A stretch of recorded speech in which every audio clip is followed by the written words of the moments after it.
Hello viewers, so bon cham ni la pa date 4 December 2024 tuni ni la lang tu so na sei khom ki no te tuni la pa na hi chan ge in cover di hom ti a hile iso pi ho le manipura iso pi ho le me lei te ki boina hi lo wa le chung chang tu hon yo cha cha na sei khom ki no hitin chu keu chu hilovin Israel Hamas ki ka US intervention ti nan khat jong ana sei ki no hitin ngai nom diu ka ta sanin chuma sangin video dan hung lu hi ngal ta hile video subscribe na bolo lai halung sit and subscribe na bol lang like ga bol lang share ni ga bol pilechin ki pa min te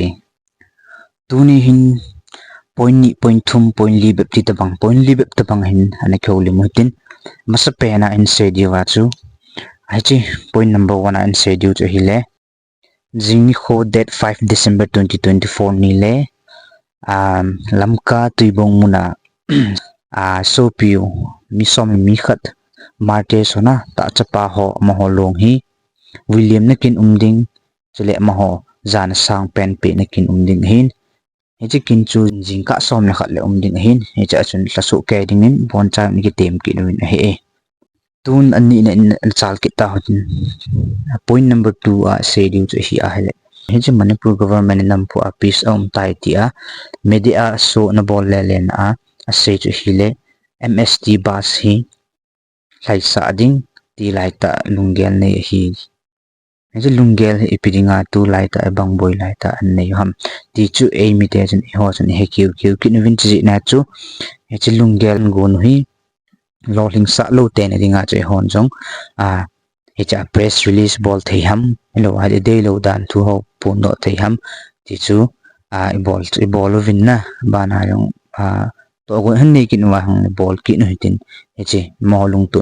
ja ka hi mol solo na dinga cha to go nei jing tin ki ha bol jing te tian se do ki no hin hechi Manipur government MST bus lai sa ding tin Imphal kangpo pi Imphal chu Chanpur choho sunga hi hechi MST bus si atoding mi passenger ta lo se nin bus service chu cancel na bol ki ta ve tin jang tu so na se tun thumna na se ki ta hoten thumna hi kuki inpi sadar hill thuphon na se ki no te chi kuki inpi sadar hill hin len ta tong do na hello e ho ding phachom hello hele amahon bol now hi ga na hi chin ga be lang objection na POV ti dan chu hechi MST bus Manipur government in boy lai bang thu boy lai ta lai sa ding ti to gon hin nei he til kha ome ti pai mon phone do na nei win mon se na chu opposite ka bol ga ti ka dei poven to gon chin bang tu lai ka lai ta alo lo boy lai ko ki zo me te conflicts ti mani ko ki le me te ki boy jing lai ta che bas chu lai kho ngai ham ti ta banga hello mon te lo da na phong do win cha mon se na wa chu hi ai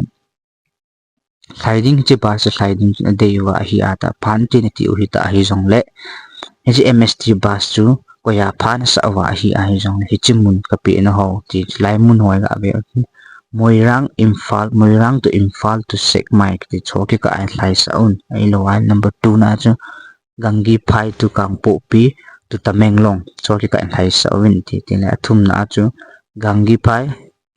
phai to kangpo pi to mau ti chon lai sa win alina at lamka tu songdo to lamka ti kinin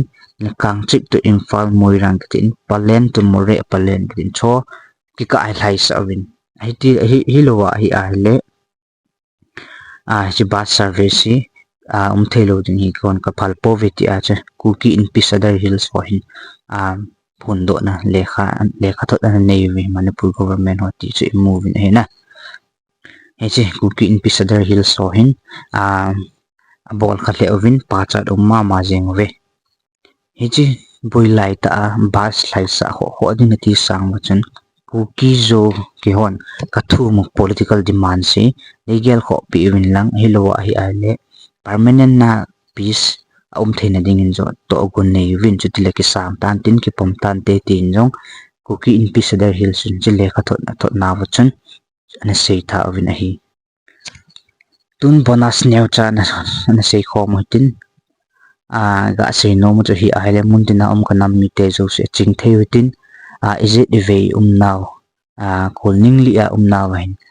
ki veng tup je mo tin hilo hele lungel dan thim je mo tin itin mo a cha phat mo a chi a ne a ti a len pa ne te phun hon ki king tup san na mun chen hin tin teng le chlaya tu le tu din muna he igel kho pen du chu ta igal sadar hi ve na hi a hele ho woman wings elo to woman wings ho hi su ha na phata in kamu in ket nang hon tin gel de ham na lungel na hon sevin lang nu te lam kai na he ha ta en so ha na tin nu te he ai thi ala check post so se ho hin nu te he ma so no hin ma ho hin check ball sa tin check point ho in ha ta en din sa tin ade in hichi kang pu pi sung de khu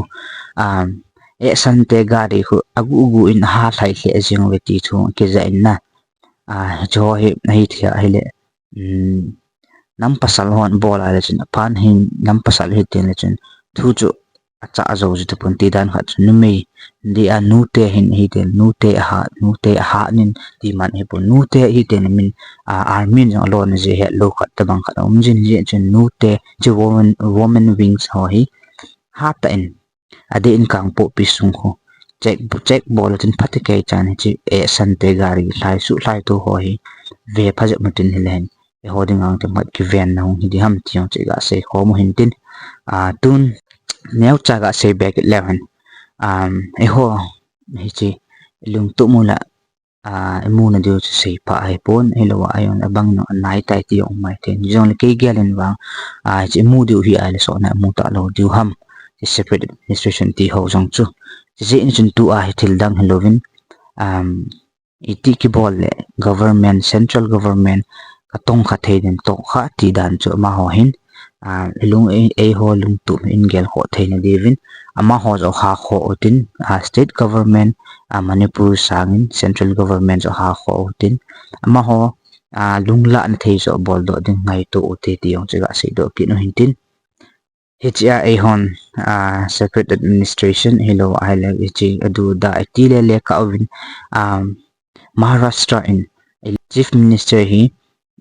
atha kha jong ani ki thleng do kit manu hitan ni wang e ho munin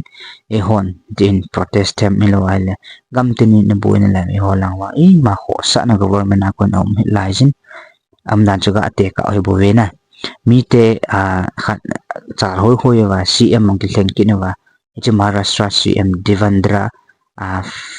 Fadnavis ki tipa ma na kai ki na hita ma BJP ma hin iti chun mi khang to e ho wang tip hoi dan in hong omin je na chun strategy ho khel je ma phaham tiong chu kalung nge ka se ki he tun ali na in se witin China la jong hong hitan tin tu gia na ngai no ma halung se na like kat pen in ball pin chi kong taw kin he ong China ai ga se no mu chu hi le hechi Israel le Hamas ki boy nong so jap jeng tan na amani hin US President Joe Biden hi sunga chama hin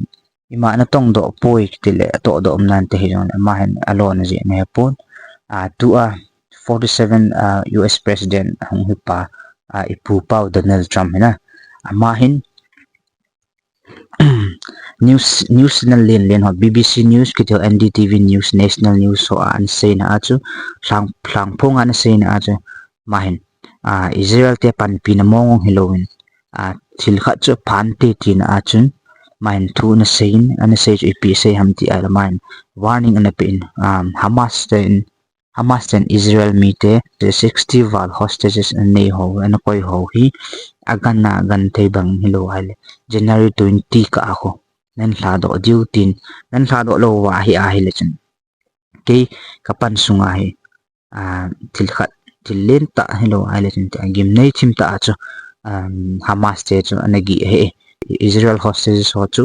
Hamas akuna agan na thei banga hla do ding ti chu warning na pin he pu pau Donald Trump hi ha ki bol le na maung hi nga sei son jep le han tu pau Donald Trump hi hong kai lo na jong e mi the e lo e ho ding a hi pa chom na hi te ding ta san min ama jong hi taw nan gel do utin koi dang itaw pi sang win ama do he gel do tin len e ho e malam pidiu hi lung tung he gang chal he jong le ama akona he tam khat expedite attitude chama akona hong hi thei ding ham je ne chun ma hong taw nan nga gel do ti chu a chaina kan se kit hin tun to so chan nang ananga taw tin bon chawin mangpha